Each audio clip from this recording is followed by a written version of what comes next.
class is now in session. I am Professor Hockey, and today we'll be discussing my season preview for the 25-26 San Jose Sharks. Now, last year I had predicted safely that the Sharks were going to be a better team than the year before that, and indeed that ended up happening. The Sharks were more competitive on a more consistent basis, but when it came to actual progress in the standings results-wise, the improvement was rather marginal. The Sharks going from 19 to just 20 wins, and from 47 to just 52 points. It is expected that the Sharks will take another step forward this season, but the hope is that it won't just be yet another small baby step of a couple of wins here or there, but something actually substantial that can be felt, going from 20 wins to perhaps 30 plus, and from 52 points to maybe in the low 70s. This would be a significant jump. A 20-point improvement in the standings would be difficult for any team to pull off, never mind one that has finished the last 2 seasons dead last, but there are some reasons to think that this could be a potential possibility.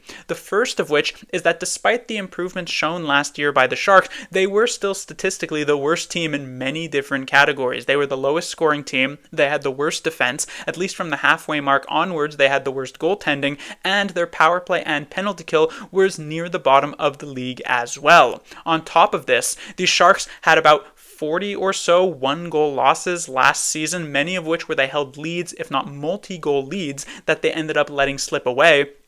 Turn a few of those in their favor, and that is an extra few wins here or there. But the major reason that I feel is that the Sharks made multiple trades, some even early on in the year, to make the team substantially worse last season. The big one being in early December when the Sharks traded their very competent starting goaltender of Mackenzie Blackwood to the Colorado Avalanche and got back the literal worst starting goalie in the entire league in Alexander Georgiev. Had they not made that trade, the Sharks definitely would have been able to pick up a few extra wins, and this isn't even to mention the other deals like for Granlund, Zetterlund, and Wallman. Now, this is not to say that the Sharks won't be sellers at this year's deadline as well. They certainly will look into moving some of their expiring contracts like Klingberg and Skinner and Wenberg, but I don't think that these will happen early on in the year to truly torpedo the Sharks' chances, and I don't think that these trades will be as detrimental to the San Jose Sharks' success. Now, on the other side of things, to play a little bit of devil's advocate here,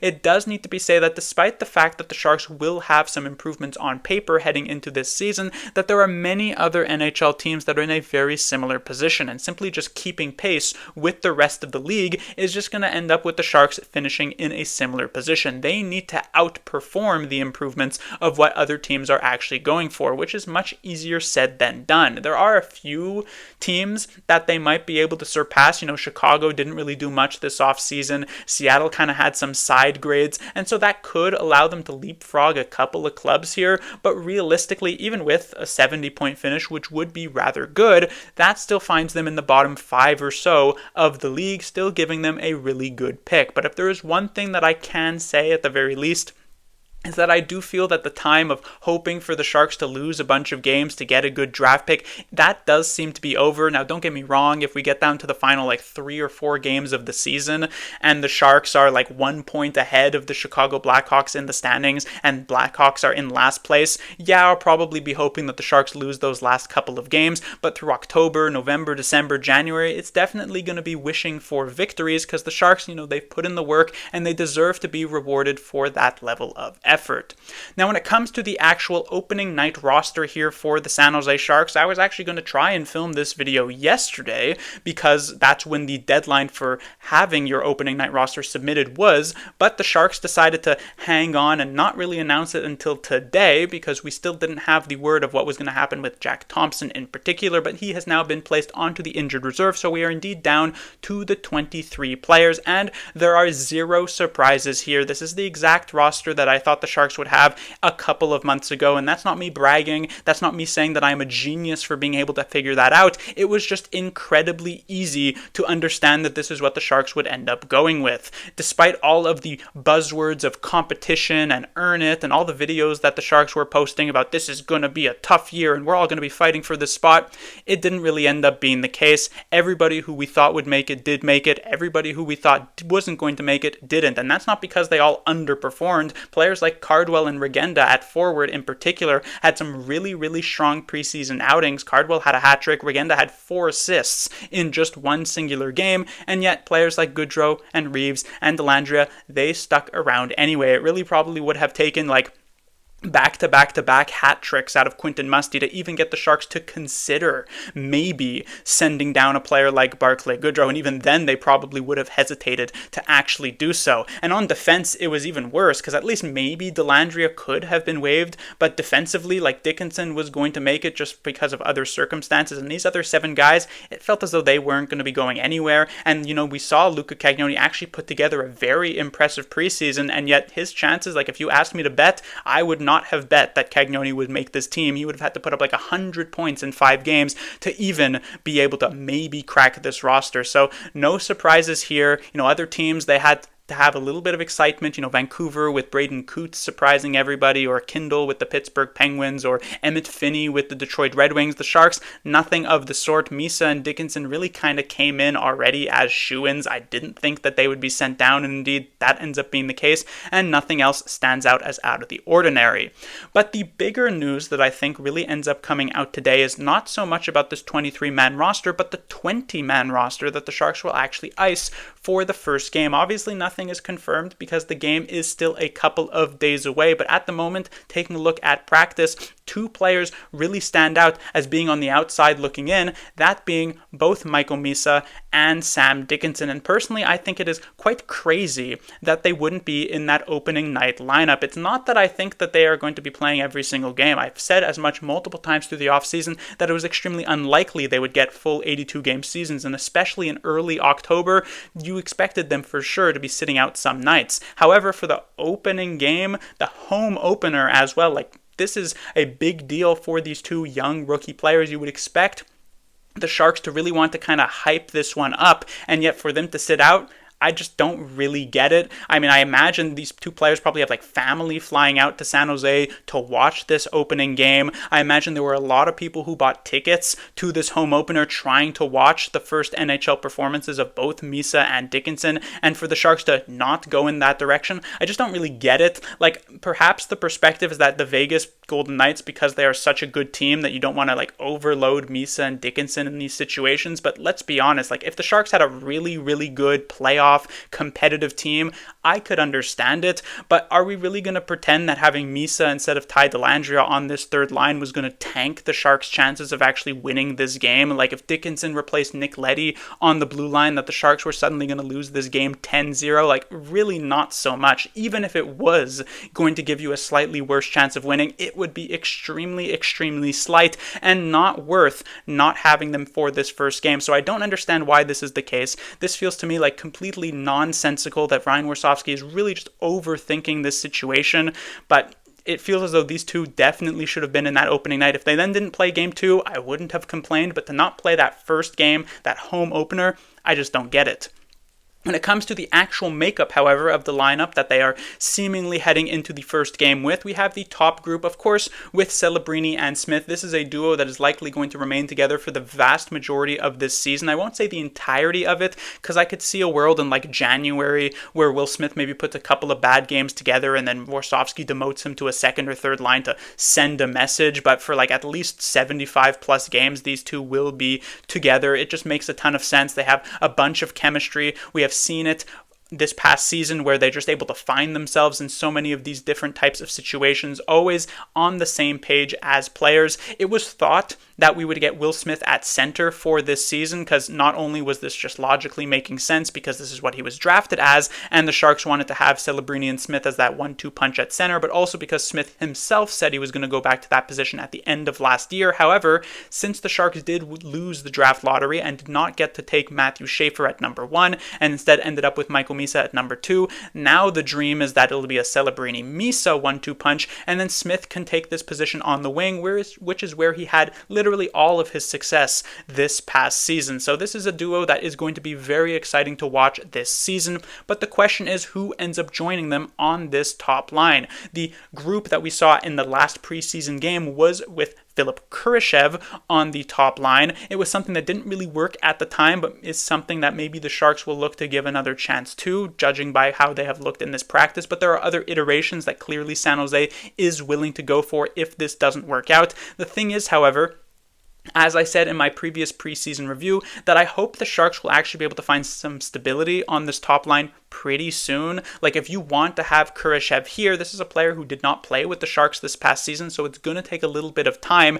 If you are just putting him in this spot to then immediately remove him if he doesn't play well against like Vegas or Anaheim in these first couple of games, there isn't even a real reason to have him there in the first place at that point. Like, if you're going to play him on the first line, he needs to be given at least a couple of weeks to try and figure things out here. Otherwise, you might as well just play Eklund. You might as well just play Toffoli in this situation. Now, would that be better? Maybe. There is certainly a look that the Sharks went for in practice today where it was Celebrini, Smith, and Eklund, and that would be a very exciting trio to see. I just don't know if it's actually in the Sharks' best interest. Like, it's a line that I imagine they will visit at multiple different points this year. Like, if they're trailing by a goal or a couple of goals, you load up with that top group because these are your three best offensive players. But while we have seen this in the past for other teams, Boston ran with Bergeron, Marchand, and Pasternak. That was their three best players. Or Colorado ran with Rantanen, McKinnon, and Landeskog as their top line. That was their three best players. I don't think the Sharks really have the depth otherwise throughout their lineup just yet to be able to justify that. And also, I'm not quite sure if Celebrini, Smith, and Eklund would be dominant enough as a trio to still be able to put up tons and tons of points like those aforementioned lines did against other teams' top competition. So I think Kurashev is probably, like, on paper, a smarter idea as long as if it actually does work out. And if the Sharks want it to work out, they need to give it time to actually figure it out from these three players, because while Celebrini and Smith are already on that same wavelength, Kurashev has to join them there. When it comes to the Sharks' second line, we have Eklund with Wenberg and Toffoli. Eklund, this is also an opportunity to really see what he is capable of, because in the past couple of seasons, Eklund has been a very effective forward for the San Jose Sharks, but more in kind of like a complementary role. If you go back 2 years, he was a very good kind of complement piece to a guy like Mikael Granlund, who really led the Sharks offensively that season. You go back to last year, and he was a good complement piece to other players like Will Smith in the second half of the season, or like Macklin Celebrini when they played together. But Eklund has never really been tasked, or has never really been able to do a great job of driving his own line. But this season, Eklund has a lot of motivation there. It is an Olympic year. It is a year in which Eklund is trying to avoid having 3 straight seasons dead last in the standings, and so perhaps we will be able to see that out of him, and the Sharks are clearly giving him that chance. His two line mates here, Wenberg and Toffoli, both veteran guys, both reliable players who do bring good stability to this second group, but also somewhat one-dimensional and not going to really be able to take over games. Toffoli can make plays and obviously put the puck into the net, but there's not much else there. Wenberg can make plays and pass the puck, but there's not much else there. And so Eklund will really be the player who has to kind of tie this trio together to actually make it an effective, high-scoring second line. And it'll be very interesting to see if he is able to actually handle that responsibility. When it comes now to the Sharks' third line, we have the final two top 9 wingers here in Jeff Skinner and Colin Graf, and they're being centered by Ty Dellandrea. So it was already a surprise that Michael Misa wasn't getting this first game and having played and playing in this third line center role, but it is also a surprise that Ty Dellandrea is given this position at all. One would think that it would be Adam Gaudette here. Gaudette has significantly more offensive potential, and considering he'll be playing with a pure offense player like Jeff Skinner and then someone like Graf who can offer some level of offense as well, that would have made a ton more sense. But obviously Ryan Warsofsky is a huge fan of what he saw out of Gaudette, Goodrow, and Reeves as a trio in that final preseason game against Utah, that he wants to stick with that, and Dellandrea is given this chance. But it's kind of funny because you go back to Cardwell and Regenda, who failed to make this team, and many people will say, oh, it was just 2 preseason games, even if they put up huge points. Like, can you really read too deeply into 2 preseason games? Well, we see here Ty Dellandrea as the third line center, despite the fact that he played over 60 games this past season where he was very bad, didn't do anything offensively, was not responsible defensively.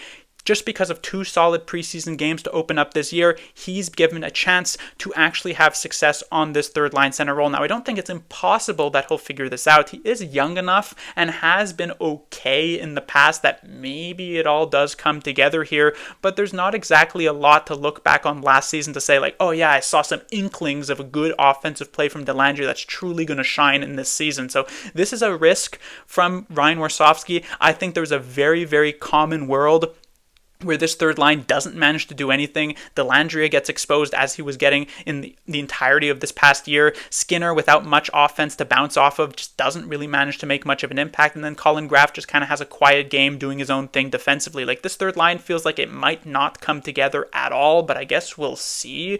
And I feel as though Ty Dellandrea might end up being kind of like a huge odd man out in this type of situation. And then when it comes to the Sharks' fourth line, we have Goodrow with Gaudette and Reeves, as I said, kept together from the preseason, but this is really it's going to be the true ultimate test for these players, in particular for Barclay Goodrow and Ryan Reeves, because there's no denying, at least from a Reeves perspective, that he did have a good preseason. He played 2 games. They were both rather solid, but he's still 38 years old. His previous years, multiple seasons now in the NHL, he hasn't been very good in this role. He played less than half the season with the Toronto Maple Leafs this past year before getting put onto waivers and then not coming back. Didn't even play a single playoff game for them.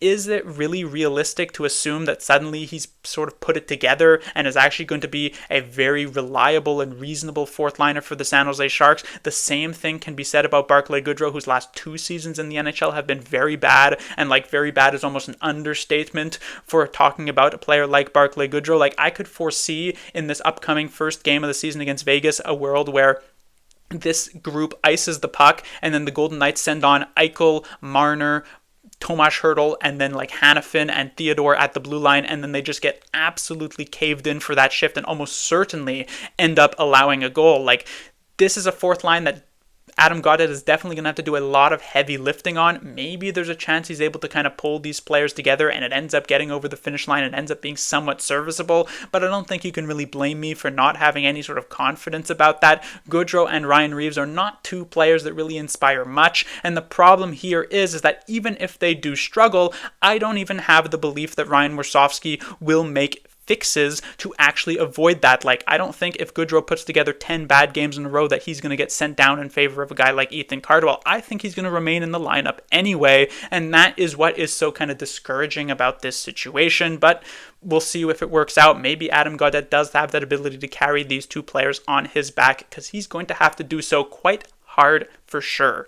When it comes to the Sharks' defensive pairings, the ordering of these pairings is kind of awkward here. I don't think Leddy and Klingberg will truly end up being the top pairing. This is just how it was written out. It will probably end up being Mukhamadullin and Orlov if I had to guess, but the fact that Leddy and Klingberg are even put together in the first place and even a consideration for the top defensive pairing spot on this team is very, very worrying. We just went through last year at the beginning of the season, Ferraro and Ruda getting placed together, and it took about a dozen games before Ryan Warsofsky to finally come to his senses and realize that placing 2 identical players with very similar massive weaknesses together doesn't actually work, and yet he is doing and repeating history here with both Leddy and Klingberg. Neither of these 2 players even played all that much hockey last season, so for that right out the gate is not really an encouraging sign, but they are both just very offensively focused players with 0 defensive game. Klingberg is basically just a version of Erik Karlsson, who is substantially worse offensively, and Nick Leddy is just a version of John Klingberg, who is substantially worse offensively. Neither of these 2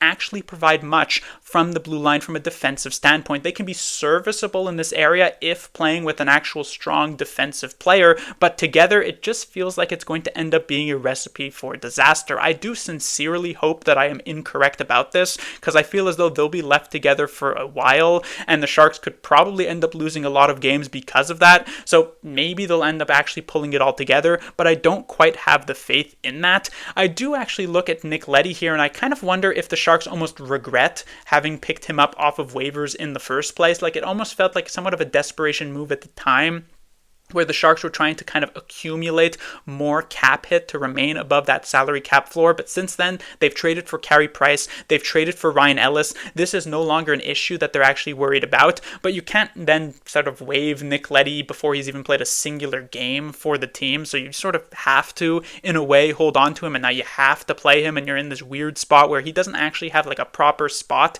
in this lineup. Like, as I already mentioned, he doesn't make much sense with Klingberg. He's not going to make much sense with either Mukhamadullin or Dickinson because you'd rather more defensive players. And it feels as though it would have made a lot cleaner the lineup if Leddy was just simply not here and Desharnais was your 7th defenseman and Thompson was your 8th defenseman. But here we are, and it's a situation that we can only really cross our fingers that it goes well, but I wouldn't bet on it. When it comes to the Sharks' second defensive pairing, here we have Ferraro and Liljegren. This, at the very least, is a defensive pairing that we did see a good amount of this past season. Liljegren has showed some promise in the preseason that maybe he'll be able to figure this out. Ferraro, not as much. He didn't really play much, and in the time that he did, he wasn't particularly good. These are, however, two players that could potentially be on the trading block. These are guys who, if they are able to get rid of, could bring back, I mean, Liljegren probably wouldn't bring back much value, but Ferraro could, and then that would create a little bit more space for a guy like Sam Dickinson to actually be more consistently in this lineup, but it will depend on how strongly they are able to start this season, so hopefully things go well for them.